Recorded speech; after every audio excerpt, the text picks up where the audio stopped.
Hi, ಎಲ್ಲ ವಿದ್ಯಾರ್ಥಿಗಳಿಗೂ educate Karnataka ಚಾನಲ್ಗೆ ಸ್ವಾಗತ. ನೀಟ್ ಅಡ್ಮಿಟ್ ಕಾರ್ಡ್ ಅಂದ್ರೆ ಹಾಲ್ ಟಿಕೆಟ್ ಇದನ್ನ ನೀವೆಲ್ಲರೂ ಕೂಡ ಡೌನ್ಲೋಡ್ ಮಾಡ್ಕೊಂಡಿದ್ದೀರಾ ಅಂದ್ಕೊಂಡಿದ್ದೀನಿ. ಈಗ ಎಕ್ಸಾಮ್ ಈ ಅಡ್ಮಿಟ್ ಕಾರ್ಡ್ ತೆಗೆದುಕೊಂಡು ಹೋಗೋ ಮೊದಲು ಅದನ್ನ ಫಿಲ್ ಮಾಡೋದಿರುತ್ತೆ, ಅಂದ್ರೆ ಕೆಲವು ಡೀಟೇಲ್ಸ್ ಅನ್ನ ಫಿಲ್ ಮಾಡೋದಿರುತ್ತೆ. ಸೊ ಅದನ್ನ ಈ ವಿಡಿಯೋದಲ್ಲಿ ನಿಮಗೆ ಎಕ್ಸ್ಪ್ಲೈನ್ ಮಾಡ್ತಿದ್ದೀನಿ. ಅಡ್ಮಿಟ್ ಕಾರ್ಡ್ ಅಲ್ಲಿ 3 ಪೇಜಸ್ ಇದಾವೆ, ಹೌದಾ? ಫಸ್ಟ್ ಪೇಜ್ ಅಲ್ಲಿ ನಿಮ್ಮ ಫೋಟೋ ಇದೆ, ನೀಟ್ ರೋಲ್ ನಂಬರ್ ಇದೆ, ನಿಮ್ಮ ಹೆಸರು, ನಿಮ್ಮ ತಂದೆ ಹೆಸರು, ತಾಯಿ ಹೆಸರು, ಡೇಟ್ ಆಫ್ ಬರ್ತ್, ಈ ರೀತಿ ಹಲವಾರು ಡೀಟೇಲ್ಸ್ ಇದೆ. ಎಕ್ಸಾಮಿನೇಷನ್ ಸೆಂಟರ್ ಡೀಟೇಲ್ಸ್ ಇದೆ, ರಿಪೋರ್ಟಿಂಗ್ ಟೈಮ್ ಡೀಟೇಲ್ಸ್ ಇದೆ, ಈ ರೀತಿ ಎಲ್ಲ ಡೀಟೇಲ್ಸ್ ಫಸ್ಟ್ ಪೇಜ್ ಅಲ್ಲಿ ಇದೆ. ಅದೇ ಫಸ್ಟ್ ಪೇಜ್ ಅಲ್ಲಿ ಕೆಳಗಡೆ ಡಿಕ್ಲರೇಷನ್ ಅನ್ನೋ ಆಪ್ಷನ್ ಇದೆ. ಅಲ್ಲಿ ನೀವು ಕೆಲವು ಡೀಟೇಲ್ಸ್ ಅನ್ನ ಎಂಟರ್ ಮಾಡಬೇಕು. ಕೆಲವು ಡೀಟೇಲ್ಸ್ ಅನ್ನ ಎಕ್ಸಾಮ್ಗೆ ಹೋಗೋಕ್ಕಿಂತ ಮೊದಲು ಫಿಲ್ ಮಾಡ್ಕೊಂಡು ಹೋಗ್ಬೇಕು. ಕೆಲವು ಡೀಟೇಲ್ಸ್ ಅನ್ನ ಎಕ್ಸಾಮ್ ಹಾಲ್ ಎಂಟರ್ ಆದ ನಂತರ ಫಿಲ್ ಮಾಡಬೇಕು. ಮೊದಲಾಗಿ ಅಲ್ಲಿ ಫೋಟೋವನ್ನ ಸ್ಟಿಕ್ ಮಾಡೋದಕ್ಕೆ ಆಪ್ಷನ್ ಕೊಟ್ಟಿದ್ದಾರೆ. ಫೋಟೋವನ್ನ ಅಂಟಿಸ್ಲಿಕ್ಕೆ ಸ್ಪೇಸ್ ಕೊಟ್ಟಿದ್ದಾರೆ, ಕ್ಯಾಂಡಿಡೇಟ್ ಫೋಟೋ ಅಂತ. ಅಲ್ಲಿ ಮೆನ್ಷನ್ ಕೂಡ ಮಾಡಿದ್ದಾರೆ. ಇನ್ನು ಎಕ್ಸಾಮ್ ಸೆಂಟರ್ ಅಥವಾ ಎಕ್ಸಾಮ್ ಹಾಲ್ಗೆ ಹೋಗೋಕ್ಕಿಂತ ಮೊದಲೇ ಈ ಫೋಟೋವನ್ನ ಸ್ಟಿಕ್ ಮಾಡಬೇಕು. ಈಗ ಅಪ್ಲಿಕೇಶನ್ ಆಗ್ಬೇಕಾದ್ರೆ ಫೋಟೋವನ್ನ ಅಪ್ಲೋಡ್ ಮಾಡಿದ್ರ ಅದೇ ಸೇಮ್ ಫೋಟೋವನ್ನ ಅಲ್ಲಿ ಸ್ಟಿಕ್ ಮಾಡಬೇಕು ಎಕ್ಸಾಮಿನೇಷನ್ ಸೆಂಟರ್ಗೆ ಹೋಗೋದಕ್ಕಿಂತ ಮೊದಲು. ನಂತರ ಈ ಅಡ್ಮಿಟ್ ಕಾರ್ಡ್ ಏನಿದೆ ಅದರ ಕಲರ್ ಪ್ರಿಂಟ್ ಅನ್ನೇ ತೆಗೆದುಕೊಳ್ಳಿ. ಕಲರ್ ಪ್ರಿಂಟೇ ಬೇಕು ಅಡ್ಮಿಟ್ ಕಾರ್ಡ್, ಅದನ್ನ ತೆಗೆದುಕೊಳ್ಳಿ. ಅದ್ರ ನಂತರ ಆ ಕ್ಯಾಂಡಿಡೇಟ್ ಫೋಟೋ ಅದರ ಪಕ್ಕದಲ್ಲೇ ಮತ್ತೊಂದು ಆಪ್ಷನ್ ಇದೆ, ಏನು ಲೆಫ್ಟ್ ಹ್ಯಾಂಡ್ ಥಂಬ್ ಇಂಪ್ರೆಷನ್ ಅಂತ, ಎಡಗೈ ಹೆಬ್ಬೆರಳಿನ ಅಚ್ಚು, ಅದು ಹಾಕ್ಬೇಕಾಗತ್ತೆ. ಥಿಂಕ್ ಪ್ಯಾಡ್ ಏನಿರುತ್ತೆ ಅದನ್ನ ತೆಗೆದುಕೊಳ್ಳಿ. So left hand thumb impression ಹಾಕ್ಬೇಕು. ಇದು ಕೂಡ ಎಕ್ಸಾಮಿನೇಷನ್ ಸೆಂಟರ್ಗೆ ಹೋಗೋದಕ್ಕಿಂತ ಮೊದಲೇ ನೀವು ಮಾಡಬೇಕಾದಂತಹ ಕೆಲಸ. ಅದಂದ್ರೆ ಮೂರನೇ ಆಪ್ಷನ್ ಏನಿದೆ ಕ್ಯಾಂಡಿಡೇಟ್ ಸಿಗ್ನೇಚರ್, ಅದು ಈಗ ಹಾಕೋದಲ್ಲ. ಎಕ್ಸಾಮ್ ಹಾಲ್ಗೆ ಎಂಟರ್ ಆದ ನಂತರ ಅಲ್ಲಿ ಇನ್ವಿಜಿಲೇಟರ್ ಏನಿರ್ತಾರೆ ಅವ್ರು ನಿಮ್ಮ ಬಳಿ ಬರ್ತಾರೆ. ಓಕೆನಾ? ನಿಮ್ಮ ಡೀಟೇಲ್ಸ್ ಅನ್ನ ಎಂಟರ್ ಮಾಡೋದಕ್ಕೆ, ನಿಮ್ಮ ಅಟೆಂಡೆನ್ಸ್ ಅನ್ನು ಪಡೆದುಕೊಳ್ಳೋದಕ್ಕೆ ಅವ್ರು ಬರ್ತಾರೆ. ಅಂತ ಸಂದರ್ಭದಲ್ಲಿ ನೀವೇನ್ ಮಾಡ್ಬೇಕಾಗತ್ತೆ ಅಂತ ಹೇಳಿದ್ರೆ, ಇನ್ವಿಜಿಲೇಟರ್ ಅಲ್ಲಿ ಇದ್ದಾಗ ಅವರ ಮುಂದೆನೆ ಅಲ್ಲಿ ಸಿಗ್ನೇಚರ್ ಹಾಕ್ಬೇಕಾಗತ್ತೆ. ಸರಿನಾ? ಕ್ಯಾಂಡಿಡೇಟ್ ಸಿಗ್ನೇಚರ್ ಅಂತ ಏನೋ ಆಪ್ಷನ್ ಇದೆ ಫಸ್ಟ್ ಪೇಜ್ ಅಲ್ಲಿ, ಅದರಲ್ಲಿ. ಇಷ್ಟ ಆಯ್ತು ಅಂದ್ರೆ ಫಸ್ಟ್ ಪೇಜ್ ಕೆಲಸ ಮುಗೀತು. ಎರಡನೇ ಪೇಜ್ ತುಂಬಾ ಇಂಪಾರ್ಟೆಂಟ್. ಇದರಲ್ಲೇ ತುಂಬಾ ವಿದ್ಯಾರ್ಥಿಗಳು ಕನ್ಫ್ಯೂಷನ್ ಕೂಡ ಇರೋದು. ಏನಂತ ಹೇಳಿದ್ರೆ, ಎರಡನೇ ಪೇಜ್ ಅಲ್ಲಿ ಪೋಸ್ಟ್ ಕಾರ್ಡ್ ಸೈಜ್ ಫೋಟೋ ಏನಿದೆ ಅದನ್ನ ಸ್ಟಿಕ್ ಮಾಡಬೇಕು ಅಂತ ಕೊಟ್ಟಿದ್ದಾರೆ. 4x6 ಸೈಜ್ ನ ಫೋಟೋವನ್ನ ಸ್ಟಿಕ್ ಮಾಡಬೇಕು. ಸ್ಟಿಕ್ ಮಾಡೋದು ಎಕ್ಸಾಮ್ಗೆ ಹೋಗೋದಕ್ಕಿಂತ ಮೊದಲೇ. ಅಂದ್ರೆ ಈಗ ಅಡ್ಮಿಟ್ ಕಾರ್ಡ್ ಡೌನ್ಲೋಡ್ ಮಾಡ್ಕೊಂಡಿದ್ರೆ ಅಂತ ಹೇಳಿದ್ರೆ 4x6 ಸೈಜ್ ನ ಫೋಟೋವನ್ನ ತೆಗೆದುಕೊಂಡು ಅಲ್ಲಿ ಕರೆಕ್ಟ್ ಆಗಿ ಸ್ಟಿಕ್ ಮಾಡಿ. ಓಕೆನಾ? ಅಲ್ಲಿ ಕೂಡ ಸಿಗ್ನೇಚರ್ ಮಾಡೋದಿರುತ್ತೆ.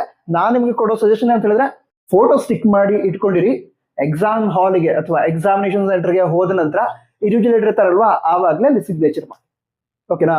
ಆ ಪೋಸ್ಟ್ ಕಾರ್ಡ್ ಸೈಜ್ ಫೋಟೋ ಏನು ಸ್ಟಿಕ್ ಮಾಡ್ತೀರಾ ಅದರಲ್ಲಿ ಲೆಫ್ಟ್ ಸೈಡ್ಗೆ, ಅಲ್ಲಿ ಈಗ ಸ್ಟೂಡೆಂಟ್ ಸಿಗ್ನೇಚರ್ ಅಂತ ಬೋರ್ಡ್ ಮೇಲೆ ನೋಡ್ತಾ ಇದ್ರಲ್ವಾ, ಆ ಕಡೆಗೆ ಲೆಫ್ಟ್ ಸೈಡ್ಗೆ ನೀವು ನಿಮ್ಮ ಸಿಗ್ನೇಚರ್ ನ ಹಾಕ್ಬೇಕಾಗತ್ತೆ. ಯಾವ ರೀತಿ ಅಂತ ಹೇಳಿದ್ರೆ, ಆ ಫೋಟೋ ಏನಿದೆ ಆ ಫೋಟೋದ ಮೇಲೆ ಕೂಡ ಸಿಗ್ನೇಚರ್ ಬಂದಿರಬೇಕು. ನಂತರ ಫೋಟೋ ಸೈಡ್ಗೂ ಕೂಡ ಸಿಗ್ನೇಚರ್ ಇರಬೇಕು. ಅಂದ್ರೆ ನಿಮ್ಮ ಸಿಗ್ನೇಚರ್ ಅಲ್ಲಿ ಅರ್ಧ ಪೇಪರ್ ಮೇಲೆ ಮತ್ ಇನ್ನರ್ಧ ಆ ಫೋಟೋ ಮೇಲೆ ಸಿಗ್ನೇಚರ್ ಬಂದಿರಬೇಕು. ಆ ರೀತಿ ನೀವು ಸಿಗ್ನೇಚರ್ ಮಾಡ್ಬೇಕು. ಓಕೆನಾ? ನಂತರ ರೈಟ್ ಸೈಡ್ಗೆ, ಅದೇ ಫೋಟೋದ ರೈಟ್ ಸೈಡ್ಗೆ ಎಕ್ಸಾಮ್ ಹಾಲ್ ಅಲ್ಲಿ ಇರುವಂತಹ ಇನ್ವಿಜಿಲೇಟಿವ್ ಸಿಗ್ನೇಚರ್ ಮಾಡ್ತಾರೆ. ಅವರು ಕೂಡ ಅದರ ಸಿಗ್ನೇಚರ್ ಮಾಡ್ತಾರೆ. ಅಂದ್ರೆ ಅವರ ಸಿಗ್ನೇಚರ್ ಅಲ್ಲಿ ಹಾಫ್ ನಿಮ್ಮ ಫೋಟೋ ಮೇಲೆ ಇರುತ್ತೆ, ಮತ್ತೆ ಹಾಫ್ ಪೇಪರ್ ಮೇಲೆ ಬಂದಿರುತ್ತೆ. ಸರಿನಾ? ಅದಾದ ನಂತರ ಮತ್ತೊಮ್ಮೆ ನೀವು ಸಿಗ್ನೇಚರ್ ಕೂಡ ಮಾಡೋದಿರುತ್ತೆ. ಅಲ್ಲೇ ಕೆಳಗಡೆ ನೋಡಿ ಕೊಟ್ಟಿದ್ದಾರೆ ನೋಡಿ, ಕ್ಯಾಂಡಿಡೇಟ್ ಸಿಗ್ನೇಚರ್.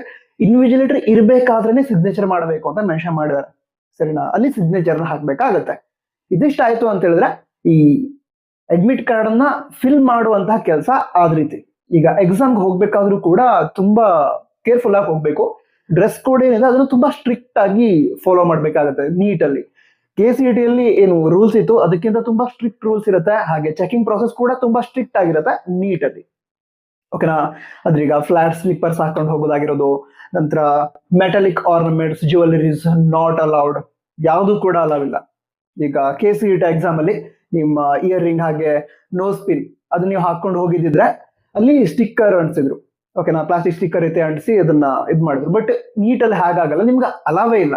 ನೀವು ಇಯರ್ ರಿಂಗ್ ಆಯ್ತು, ನೋಸ್ ಪಿನ್ ಹಾಕೊಂಡು ಹೋಗೋ ರೀತಿನೇ ಇಲ್ಲ. ನಂತರ ಬ್ಯಾಂಗಲ್ಸ್, ನೆಕ್ಲೆಸ್ ಅಲಾವೇ ಇಲ್ಲ. ಓಕೆನಾ? ಸೊ ಈ ರೀತಿ ಇರುತ್ತೆ. ನಂತರ ರಿಪೋರ್ಟಿಂಗ್ ಟೈಮ್ ಏನು ಕೊಟ್ಟಿದ್ದಾರೆ ಅದಕ್ಕಿಂತ ಮಿನಿಮಮ್ 2 hours 2 ಗಂಟೆಗಳು ಮೊದಲು ಎಕ್ಸಾಮಿನೇಷನ್ ಸೆಂಟರ್ ಅಲ್ಲಿ ಪ್ರೆಸೆಂಟ್ ಇರಿ ಅಂತ ಹೇಳಿದ್ರೆ ಎಕ್ಸಾಮಿನೇಷನ್ ಸೆಂಟರ್ ಸ್ವಲ್ಪ ಫ್ಯಾಮಿಲಿಯರ್ ಆಗಲಿ.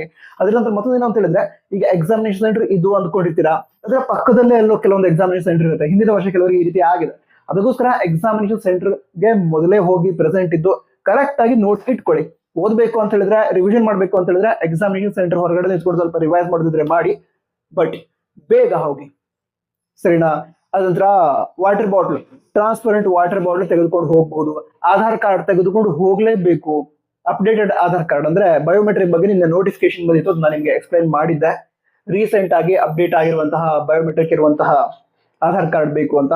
ಸೊ ಆಧಾರ್ ಕಾರ್ಡ್ ಅನ್ನು ತೆಗೆದುಕೊಂಡು ಹೋಗ್ಬೇಕು. ಹಾಗೆ ಒಂದು ಪಾಸ್ಪೋರ್ಟ್ ಸೈಜ್ ಫೋಟೋ ಕೂಡ ಬೇಕಾಗುತ್ತೆ ಅಟೆಂಡೆನ್ಸ್ ಶೀಟ್ ಮೇಲೆ ಸ್ಟಿಕ್ ಮಾಡೋದಕ್ಕೆ, ಅದಕ್ಕೆ ಅನ್ಸೋದಕ್ಕೆ, ಸರಿನಾ? ಅಪ್ಲಿಕೇಶನ್ ಹಾಕ್ಬೇಕಾದ್ರೆ ಫೋಟೋ ಅಪ್ಲೋಡ್ ಮಾಡಿದ್ರಲ್ವಾ, ಹಾಗೆ ಈ ಅಡ್ಮಿಟ್ ಕಾರ್ಡ್ ಅದು ಕೂಡ ಕ್ಯಾಂಡಿಡೇಟ್ ಫೋಟೋ ಇದರಲ್ಲಿ ಸ್ಟಿಕ್ ಮಾಡಿದ್ರಿ, ಹಾಗೆ post card size photo stick ಮಾಡಿದ್ರಿ. ಸೊ ಸೇಮ್ ಫೋಟೋ ಒಂದು ಪಾಸ್ಪೋರ್ಟ್ ಸೈಜ್ ತೆಗೆದುಕೊಂಡು ಹೋಗ್ಬೇಕಾಗತ್ತೆ.